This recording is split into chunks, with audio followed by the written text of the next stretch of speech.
Mesdames, Messieurs, bonsoir. Il est 20 h. Voici les titres du journal. À la une de l'actualité, le ciel sénégalais fermé aux vols commerciaux depuis 0 heure. Aucun mouvement d'avion à l'aéroport Blaise Diagne de Diass. Telle est la conséquence de la grève des aiguilleurs du ciel. Une paralysie du trafic aérien durement ressentie par les passagers, les sociétés opérant sur la plateforme aéroportuaire, mais aussi les chauffeurs de taxi. Les réactions des différents acteurs dans cette édition. Éducation vers une perturbation de ce secteur avec les menaces de grève des syndicats d'enseignants. Un d'entre eux, la Force nationale pour le renouveau de l'éducation, donne un ultimatum d'1 mois au gouvernement du Sénégal pour l'application des accords signés, faute de quoi il menace d'aller en grève. Il l'avait promis, il l'a fait. Youssou Ndour a remis un chèque de 75 millions de francs CFA à la mutuelle de santé des acteurs culturels dans le cadre de la couverture maladie universelle. Une initiative du président Macky Sall qui, pour soutenir le leader du Super Étoile, a également dégagé une enveloppe de 100 millions de francs CFA pour renflouer les caisses de cette mutuelle. En fin d'édition, l'invité du 20 h, Mamadou Ibra Kane, reçoit Linda Afinkwasi, directeur général de Kaizen. Les développements de ces titres, c'est tout de suite.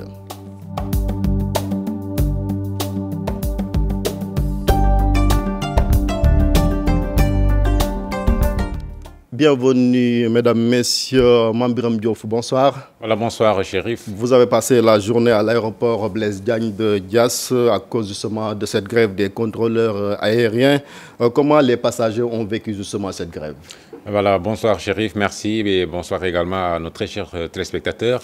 Je pense que, Chérif, ce n'est pas une mince affaire d'être privé de son vol. C'est vrai, ces contrôleurs ont ce droit de bloquer le trafic en suivant bien sûr la réglementation, mais chacun également est libre de vaquer à ses occupations et ces passagers justement que nous avons trouvés au niveau de l'aéroport international Blaise Diagne ont souffert aujourd'hui et c'est des rendez-vous ratés. Imaginez, passer des heures à l'aéroport ou bien retourner à l'hôtel chez soi pour ensuite revenir au niveau de l'aéroport, c'est pas évident.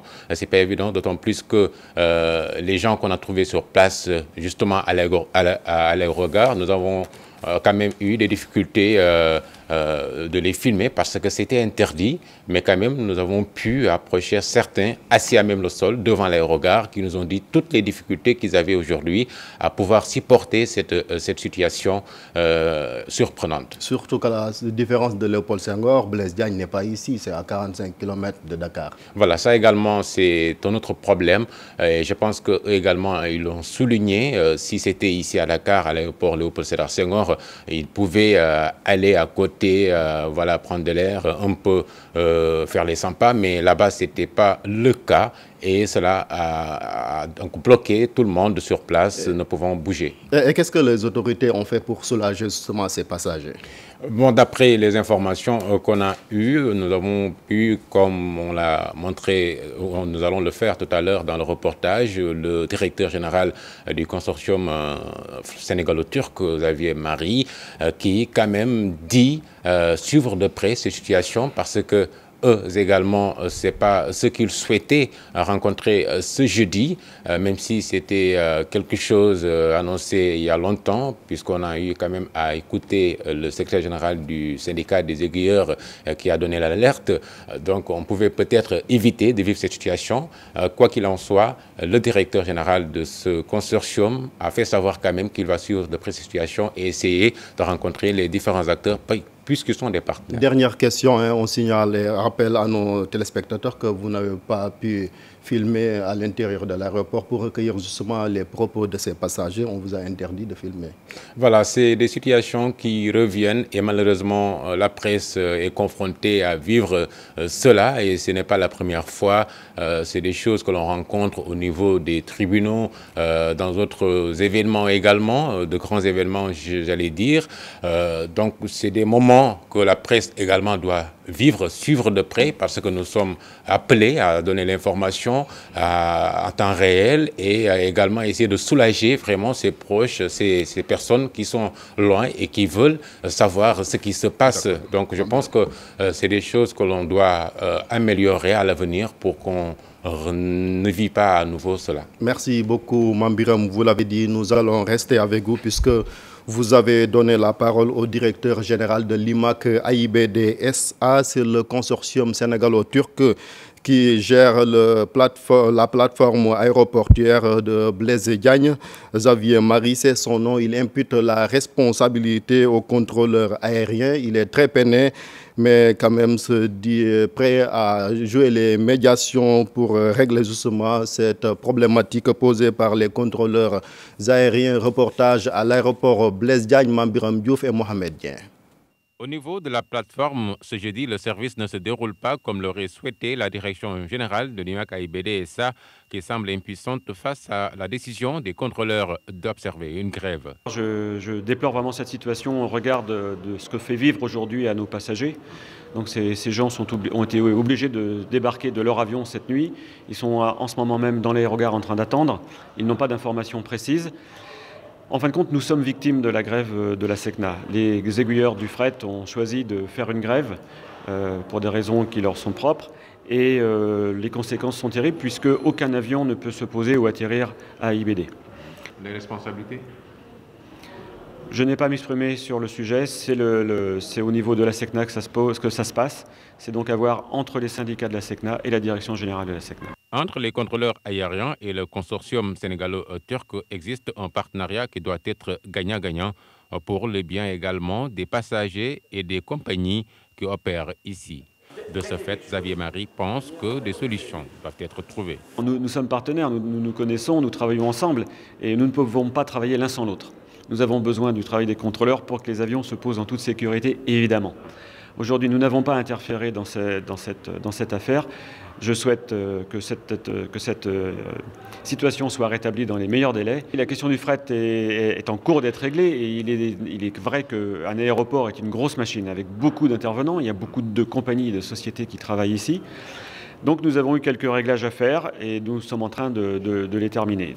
Interpellé sur la question liée à l'incapacité de l'aéroport Blaise Diagne à recevoir pour le moment des dépouilles, comme relayé par une certaine presse, indiquant que des Sénégalais décédés devaient être acheminés au Sénégal, il répond. En ce qui concerne l'aéroport, nous avons déjà reçu, nous avons déjà expédié des corps depuis l'aéroport. Donc c'est la preuve que cet aéroport fonctionne. En attendant la levée du mot d'ordre de grève, seul le service minimum instauré donne aux grévistes de contrôler les vols sanitaires, militaires et l'avion présidentiel. Nous tentons de joindre les contrôleurs aériens. À présent, ils font face à la presse. Nous y reviendrons peut-être avant la fin de cette édition. Comme vous pouvez le constater, la grève des aiguilleurs du ciel a impacté toutes les activités à l'AIBD. Les avions étant cloués au sol, il n'y a eu ni décollage, encore moins d'atterrissage depuis 0 heure. Conséquence, les chauffeurs de taxi ont durement ressenti cette paralysie du trafic aérien. Eux aussi ont justement dénoncé cette situation qui les ont contraints au chômage. Nous suivons le reportage de Pape Faragning et Mohamed Dien. Les avions sont immobilisés sur la tarmac de l'aéroport international Blaise Diagne de Diass. Pendant des heures, aucun avion dans le ciel. Les passagers restent des heures à attendre. Le mouvement de grève des aiguilleurs du ciel est passé par là. Depuis hier à minuit, les chauffeurs de taxi sont restés sur le parking. Absence de clients oblige à cause de la grève.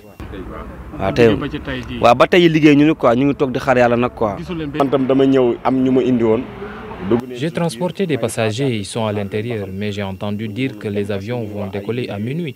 J'attends pour voir. Un manque à gagner énorme pour les chauffeurs de taxi. Depuis hier à minuit, ils n'ont pas fait de navette. Parfois, je faisais 2 à 3 voyages, mais c'est désolant cette grève. Un nouvel aéroport, même pas 2 semaines, c'est pas bon pour le pays. La grève a son impact sur nous. Depuis hier, les chauffeurs de taxi sont restés sans clients. C'est vraiment dur pour nous. Se lever un bon jour pour faire une grève sans avertir, c'est déplorable. Une semaine après son ouverture, l'aéroport international Blaise Diagne de Diass tarde à prendre véritablement son envol. La grève des aiguilleurs qui réclame des meilleures conditions de travail plonge l'AIBD dans une zone de turbulence. 9 jours seulement après l'inauguration de l'AIBD, ces taxis disent en avoir assez des contrôles effectués par les forces de l'ordre. Ils dénoncent également les tarifs de l'autoroute à péage jugés chers. Leur réaction ici au micro de Pape Faragning et Mohamed Dien. Tout le temps, les gendarmes nous fatiguent avec des contrôles de routine de laissez-passer. Vous savez, l'autoroute à péage, c'est vraiment trop cher. Vous savez, les prix de l'autoroute à péage sont trop chers et cette grève va les impacter. Allez, on peut payer 1500 francs, c'est raisonnable. Les histoires de parce que fii la ngay yebbe client jëm Dakar gendarme yi arrêté la dugal la biir parking bi di contrôler sa laissez-passer xanaa boo jógee Dakar jël péage bi jëm si fii Diass fan ngay jaar pour jël laissez-passer. Cette grève des aiguilleurs du ciel a totalement paralysé le trafic aérien ce vendredi à l'aéroport international Blaise Diagne de Diass. Mais qui sont ces hommes et femmes collaborateurs immédiats des pilotes? Qu'est-ce qui réellement caractérise ce métier qui exige des compétences avérées? Élément de réponse dans ce récit signé Daniel Diouf. Négatif, je parlais à Infra. On l'appelle aussi contrôleur aérien. Face à ces écrans, les guilleurs du ciel surveillent et organisent la circulation aérienne à partir d'une tour de contrôle ou d'un centre au sol. Ils règlent avec une extrême précision le balai des avions à l'approche de l'aéroport. C'est à lui que revient le contrôle de la navigation aérienne. Il assure la sécurité et la fluidité du trafic. Il gère une masse d'informations simultanément et assure le suivi de chaque avion. Les guilleurs du ciel choisissent le moment et l'endroit les plus appropriés à l'atterrissage des avions et peut fournir des indications précieuses aux pilotes pour poser l'avion. Il s'agit donc d'un coordonnateur de première importance, un relais d'information entre les pilotes, les autres professionnels du secteur et les services météo. Sa mission exige une aptitude à l'anticipation sur les événements et une très bonne évaluation des situations qui se présentent. Si un avion doit changer sa vitesse ou son altitude, c'est à lui de réagir au quart de tour et de prendre une décision en temps réel. En cas d'incident grave, c'est à lui de déclencher le processus d'urgence. Pour assumer sa mission délicate, les guilleurs disposent de tout un arsenal informatique. Les spécialistes insistent sur ses qualités, ses compétences, une grande capacité d'attention, une résistance physique et surtout nerveuse, un esprit scientifique, une réactivité entre autres. Le métier est lourd de responsabilités. Une erreur d'évaluation dans la trajectoire d'un avion est lourde de conséquences. La profession est ouverte aux diplômés de l'aviation civile.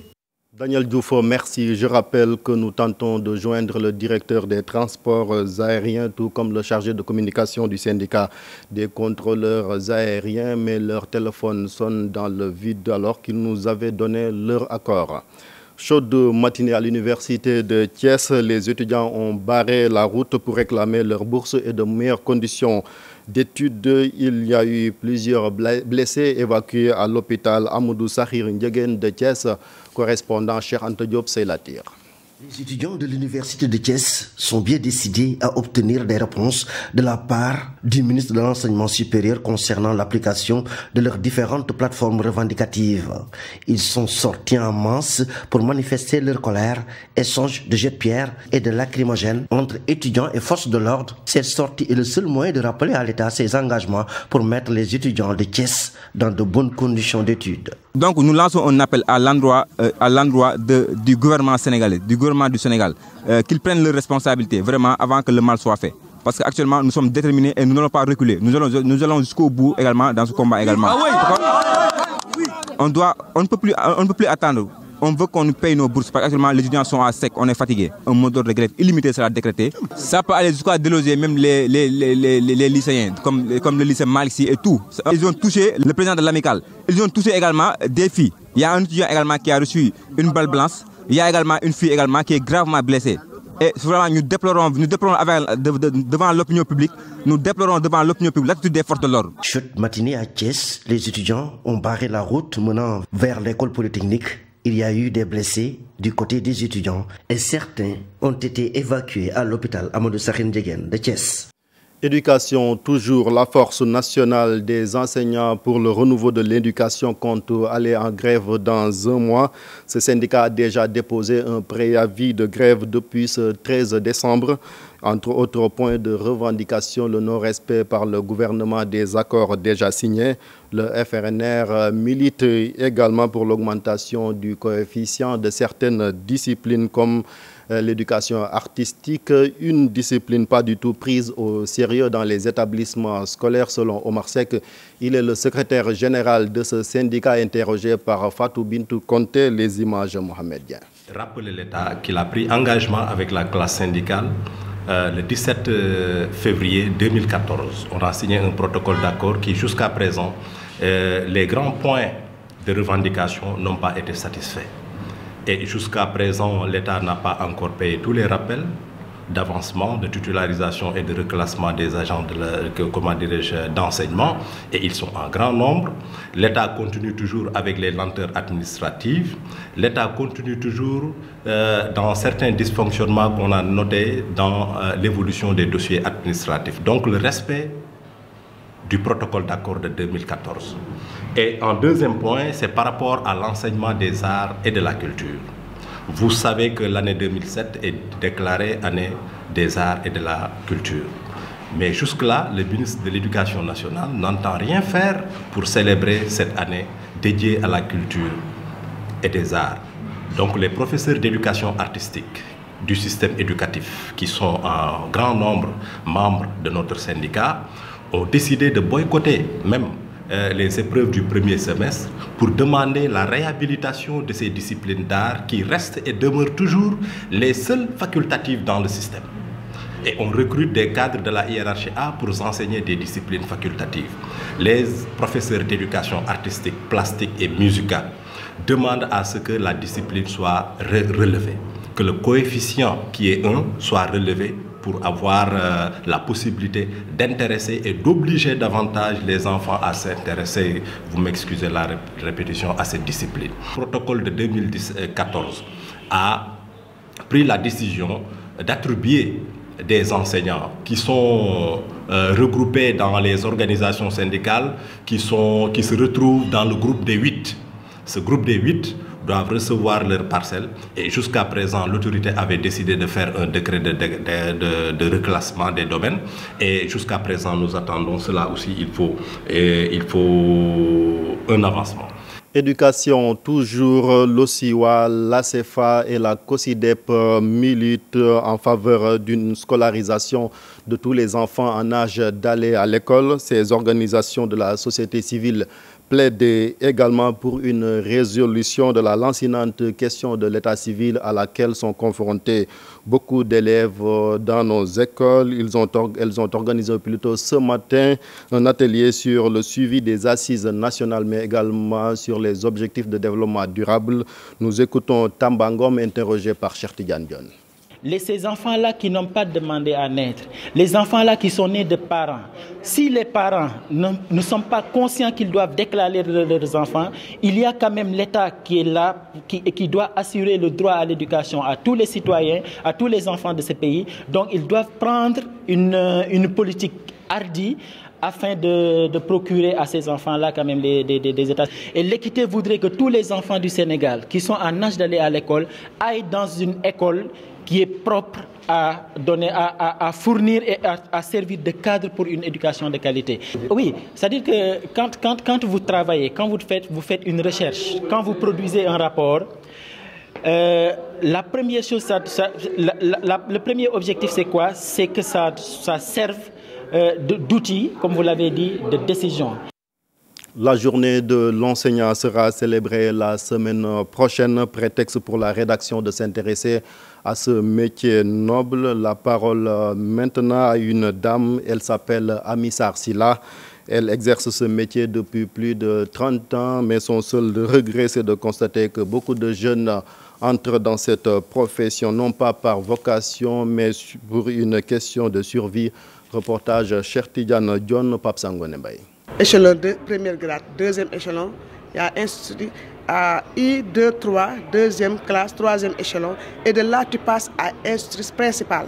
Chose qu'elle maîtrise bien, un métier qu'elle a embrassé depuis 30 ans, plus de 2 décennies, craie en main. Madame Sylla se rappelle de ses débuts dans l'enseignement. Moi, c'était par vocation. J'avais l'amour de ce métier et je l'ai fait par choix. J'ai choisi le métier d'être institutrice parce que je trouvais que j'aimais les enfants, j'avais l'amour des enfants. Et j'avais mes enfants aussi qui étaient en classe, à l'élémentaire. Puisque je suis institutrice, j'en ai profité pour les encadrer, pour les former avec les autres enfants de la nation toute entière. Autrefois et aujourd'hui, 2 époques différentes, point de vocation pour la plupart des jeunes enseignants qui s'enrôlent dans la profession. Il n'y a plus cette vocation d'enseigner quand la vocation n'est pas là. Donc c'est un passage pour monter les échelons, avoir des sous et aller à l'aventure ou bien faire autre chose qu'enseigner. Si le cœur n'y est pas, enseigner n'est pas possible. Elle liste un agrégat de facteurs qui plombent l'enseignement au Sénégal. À ma connaissance, depuis 2003, il y avait les parcelles des enseignants. Jusqu'à présent, il n'y a pas gain de cause. Il y a plusieurs protocoles non respectés. Il y a la diffusion des syndicats. Il y a beaucoup de choses, beaucoup de facteurs qui nuisent à ça. Donc les grèves cycliques ne nous permettent pas d'avoir un enseignement de qualité. L'année académique 2016-2017, une année scolaire sans perturbation, contrairement à celle de 2018 qui s'annonce être houleuse avec un lot de revendications posées sur la table des gouvernants.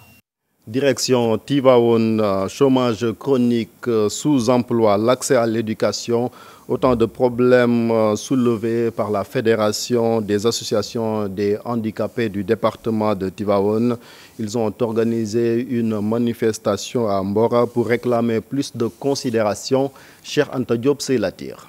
Même s'il y a des décisions qui sont prises en faveur des handicapés, la loi d'orientation sociale entre autres, mais l'application des politiques pose problème. Selon les handicapés du département de Tivaouane, la question de la prise en charge des handicapés n'est pas réellement une réalité pour le moment. Étant handicapé, on sent que des fois on a des difficultés d'intégrer la société. Du fait qu'on a des fois des manquements, on a des difficultés. À savoir par exemple le problème de la santé, le problème de l'éducation, le problème aussi de l'emploi, le problème aussi de réadapter par rapport à notre handicap et aussi au problème de transport, surtout les élèves qui se déplacent avec par exemple un fauteuil roulant. Des fois ils ont des problèmes d'accéder à la salle de classe. Parce qu'il y a souvent, vous voyez des salles de classe qui n'ont pas de rampe. Il n'y a que des escaliers qui sont là-bas. Alors, pour y accéder, c'est très difficile. Une société plus juste, c'est ce que veulent les membres de l'ONG Jeunesse et Développement des éclaireuses du Sénégal à travers un programme dénommé ECLA. Ils veulent accompagner les handicapés du département de Tivaouane. Il nous faut tous les jours, en tout cas, mener cette lutte-là pour que le plaidoyer soit assez fort, pour que les autorités se rendent compte que justement dans les politiques qu'elles sont en train de mettre en place, il nous faut vraiment bâtir une société plus juste.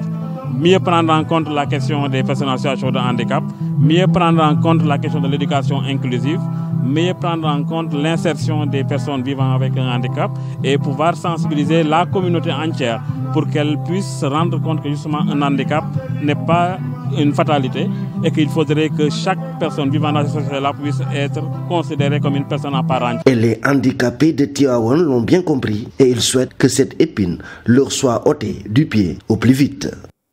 L'exclusion des journalistes dans la couverture des grands événements, pas du goût des professionnels des médias. Ils indexent les autorités étatiques qui privilégient les médias du service public au détriment de la presse privée. Exemple cité, l'ouverture du procès de Khalifa Sall, la visite de chantier du Premier ministre hier au building administratif, l'inauguration de l'AIDB, entre autres. Reportage signé Alassane Fall et Pape Sangone Mbaye. La couverture médiatique des grands événements n'est pas toujours chose facile pour les journalistes et autres professionnels des médias. Le procès du maire de Dakar, Khalifa Ababacar Sall, hier au tribunal n'a pas échappé à cette règle. Des journalistes qui ont presque vécu le martyre pour remplir leur mission. Difficilement. Parce que ce qu'il faut dire à ce niveau-là, c'est que l'essentiel des journalistes qui officient, je dirais, à Dakar, au Sénégal, et ceux qui étaient en tout cas envoyés au palais de justice n'ont pas réussi à faire leur travail dans la mesure où on leur a bloqué l'accès, on ne leur a pas permis d'entrer suivre l'audience. C'était un procès difficile puisque toute la presse voulait être au devant de la chaîne, couvrir l'événement correctement. Et ça a posé problème. La gendarmerie qui veille à la sécurité des gens a voulu prendre elle aussi les devants et assurer vraiment cette sécurité de manière impeccable. Ce qui a fait qu'elle a vraiment mis sur le pied un dispositif qui n'arrangeait pas la presse. On sait très bien que c'est pour des problèmes de sécurité, mais dans toute chose, il faut prendre les dispositions qui ici. Et dans ce cas, on ne peut pas oublier la presse. Un cas loin d'être inédit pour ces pourvoyeurs d'informations du secteur privé qui rencontrent d'énormes difficultés dans leur travail. Moi, je crois que la concurrence entre médias, c'est normal. Qu'on le fasse dans la légalité, que ça ne soit pas de la concurrence déloyale, bon, ce n'est pas un problème. Mais que des promoteurs ou que des services de l'État s'y mettent, ça pose un problème. Moi, je prends un exemple récent et patent, c'est l'affaire de la visite de chantier du Premier ministre au bulletin administratif. Quand on nous dit que c'est la seule RTS qui est invitée, ça pose problème. Mais qui a créé cette dualité? C'est les pouvoirs publics, c'est les politiques. Ils ont créé un journaliste média public et un journaliste média privé. Mais ça n'existe pas.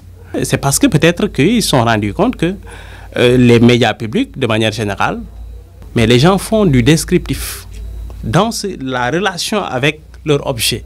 Or, l'information, ce n'est pas que du descriptif, c'est de l'analyse.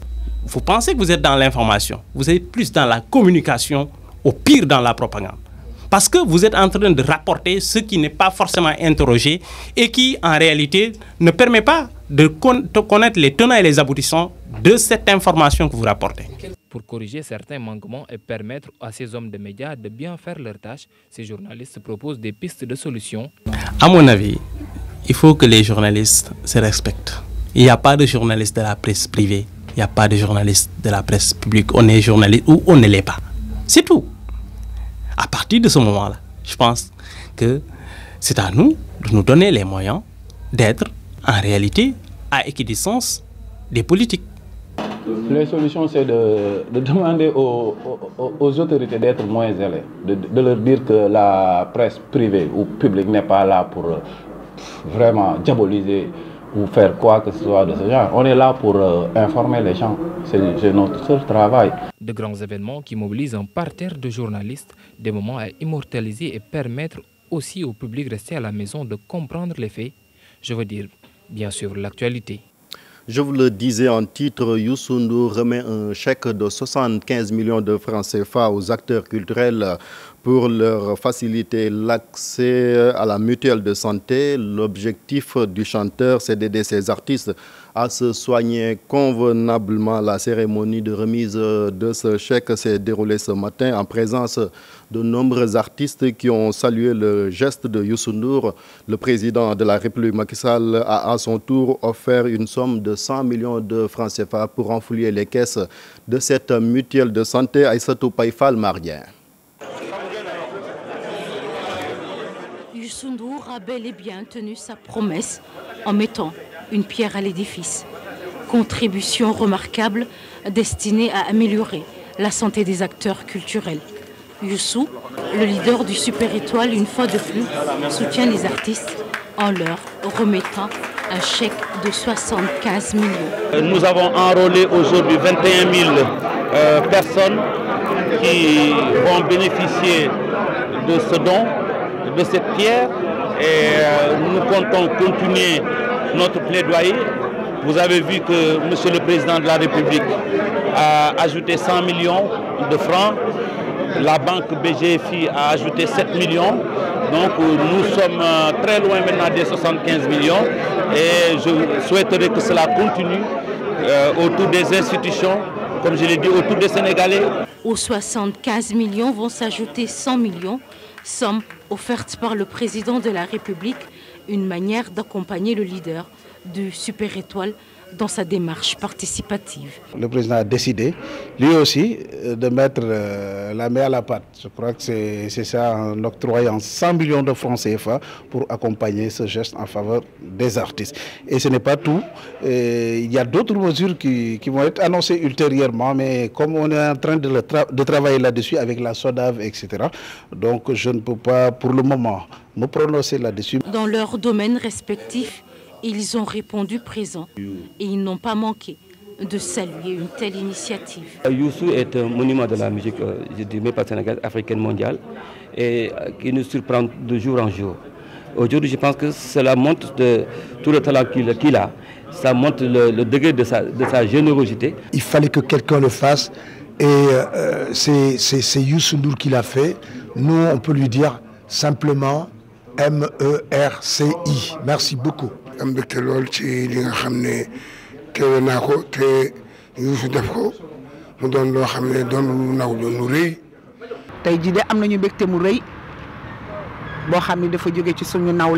Et c'est pourquoi Youssou Ndour n'a pas hésité à lancer un appel à toutes les personnes concernées. Et je voudrais à cette occasion aussi interpeller les Sénégalais pour que chaque Sénégalais puisse aller voir une mutuelle, s'inscrire pour pouvoir bénéficier de tout ce que la CMU nous propose. C'est une manière aussi de mettre un peu plus de pression sur l'État pour qu'il y a certes beaucoup d'efforts, mais qui continue d'investir dans les infrastructures pour permettre aux Sénégalais de se soigner. Au total, 182 millions offerts. L'année 2018 s'annonce. Sous de beaux auspices, Youssou Ndour a mis le train en marche.